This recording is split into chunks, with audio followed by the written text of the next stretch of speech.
Hello and welcome everyone.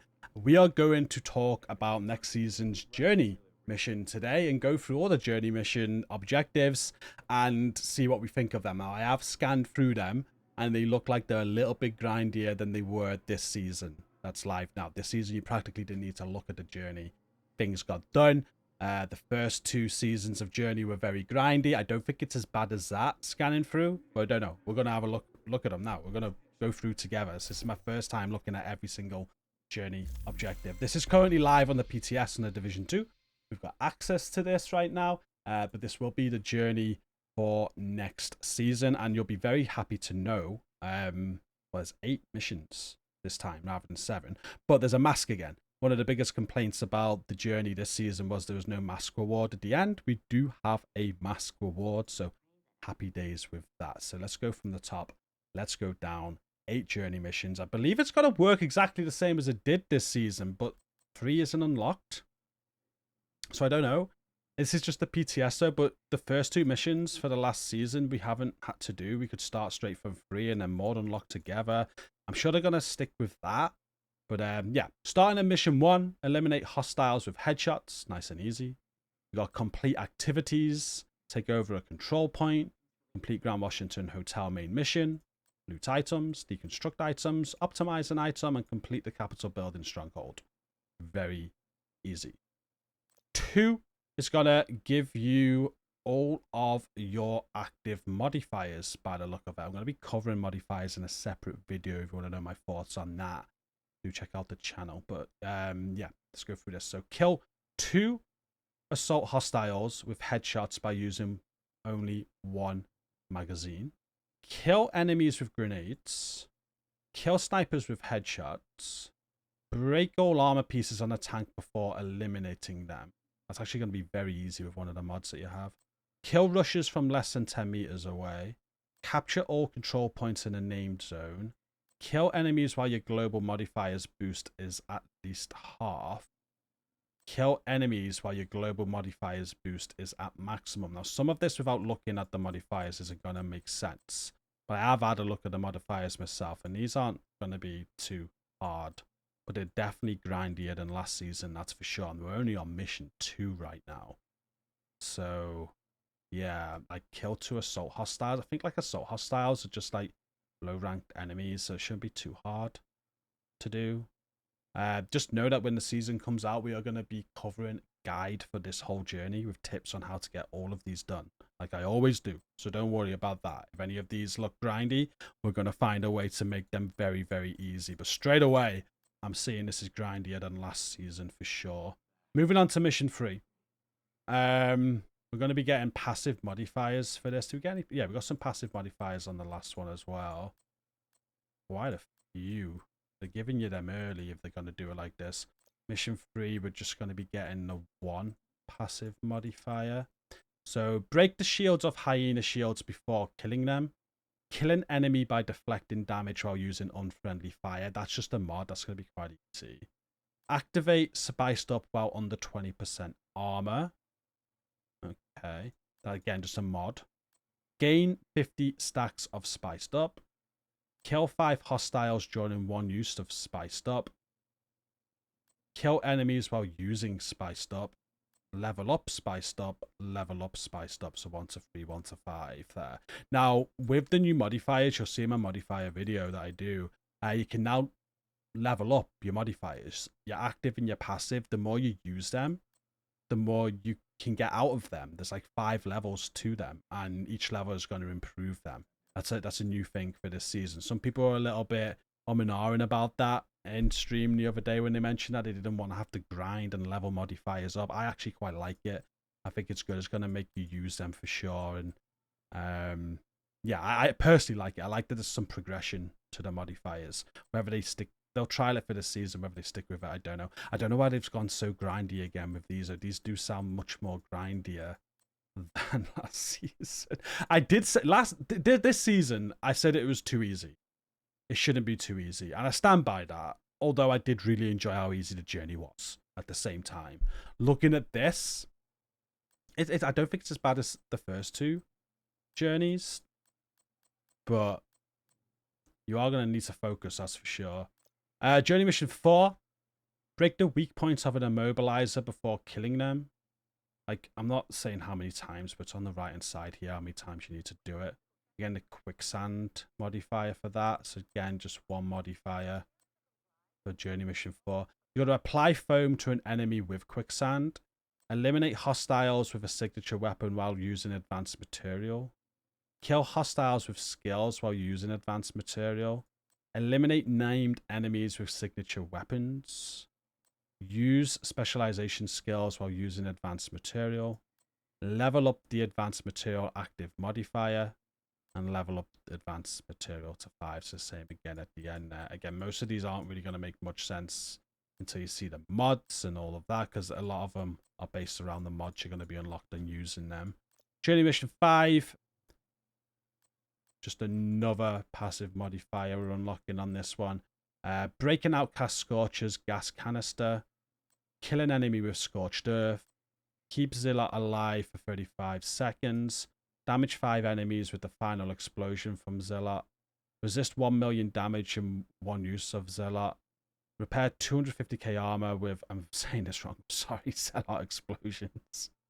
Level up Zilla to level 3 and to level 5. This, I have been using this modifier quite a lot. It's absolutely insane. When you activate this, you're practically invincible. You get damage buff as well, but at the end there's a big EMP that explodes and harms you. So I'm actually gonna I'll probably get this without even thinking, so I'll be using this a lot. Mission 6. Again, we're gonna be getting another passive modifier on this. We've got kill enemies within 25 meters of a Riker leader. Apply bleed to an enemy with mismanagement. Blind 3 enemies with one use of say cheese. Kill blinded enemies. Kill enemies while you have a shield active. Blind an enemy that is at least 10 meters away by using the say cheese active modifier. Level up say cheese to level 3 and 5. Oof, like that one there. Kill enemies within 25 meters of a Riker leader. Now you're going to be able to do that for the retaliation if you can do Riker retaliations, because there's going to be loads of Riker leaders and you'll get that quite easy. But if you don't own the expansion, then a Riker leader is basically a named Riker, pretty much. But what if you don't get Rikers unless you have the expansion? So that one confuses me a little bit. Like, I'm pretty sure you need the expansion for Rikers, and that's got a mod attached to it. This could be really wrong, and this is going to be totally different. So maybe this is like a very old one. Like, that doesn't make sense. Rikers is only expansion. But yeah, again, this is PTS. Might not be what comes out. Mission 7.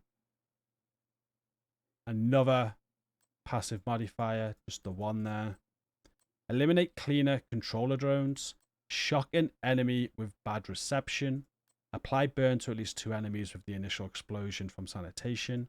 Reach 5 stacks of sanitation. So this is another active modifier. I've used this as well, which I can tell you what this is. On this, when you do your active modifier, you basically set loads of enemies around you on fire.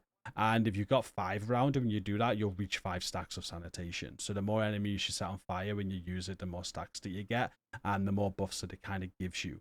I think for like when you use it, it sets them all on fire, and if you can get at least 3 stacks, every crit hit you do after that, it's going to keep setting people on fire. It's pretty sweet. I do like this one. Not as good as Zealot though. That one was really good. Repair 100k armor with sanitation. Keep sanitation active for at least duration of 10 plus seconds, and level up sanitation to 3 and 5. I normally go through the journey in 24 hours and do it in one sitting. I don't think I'm going to do this. Now, yeah, like leveling up to 3 and 5, that's not going to be quick. Not judging by the PTS. Anyway, finally, Journey Mission 8.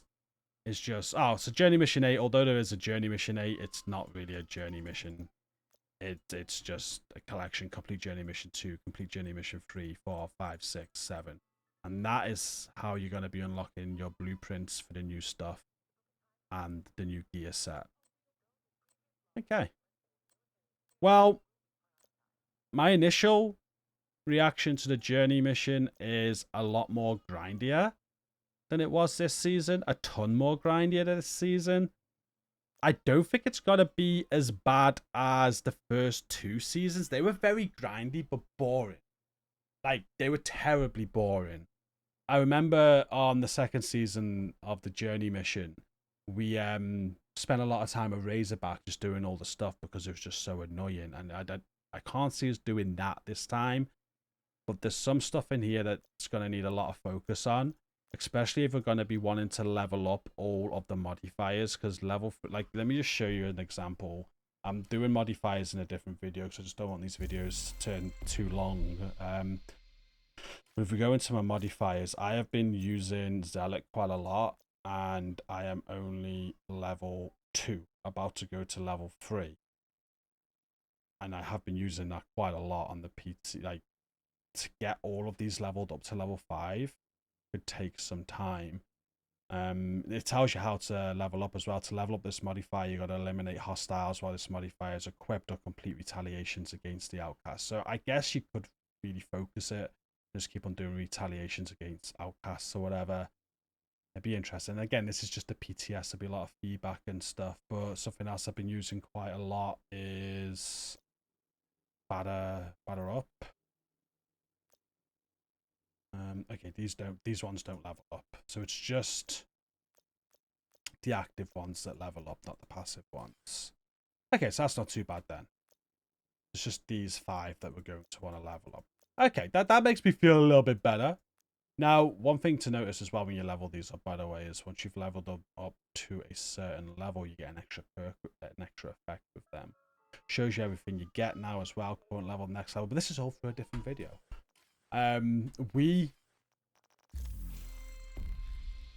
kind of happy about the journey. Well, I am kind of happy about the journey. I like what I like about the journey is doing the content for it, doing lots of, it is quite fun doing the content, finding some good ways for you guys to get these done quite easily, and you enjoy those videos. So I'm looking forward to that. Last season or this season was very, very easy. We did still do the videos for it, and you guys appreciate it and like them, but there's definitely going to be some things to find for you on this to find the best ways of getting stuff done. I enjoy it. So for that, I am happy, but I do think a lot of people are going to think this is very grindy again, potentially. I don't think it's as bad as the first 2, though. I don't. Like, when you're looking at the numbers as well, it's not like hundreds. It's like 10, 10, 10, 25. Was it like 500 on one of the journeys? Second season of Journeys, you had to like 500 kills, and so that was ridiculous. It was. We still did that in 24 hours. My aim is going to be to do this in 24 hours. It always is on a new season. But with that said, I am going to end this one here. Let me know down in the video comments what you think about these journey objectives. Are you excited for them? Are you not excited for them? You like there's a little bit more of a grind? Would you prefer it like this season where you didn't even need to look at it? It just got done. You will be able to work in co-op as well. Remember that. So whereas the first 2 grindy journey seasons, there was just solo. Last season or this season, it wasn't just easy. Co-op was a thing, and you could work together to get stuff done. So that's still going to be a thing on this. You'll be able to work with your squad to get this done. So just reminding myself of that does give me hope that we'll get this done within those 24 hours. But yeah, let me know what you think in the comments. Don't forget to like the video and hit subscribe for more content from me. Until next time, thank you for watching and take care.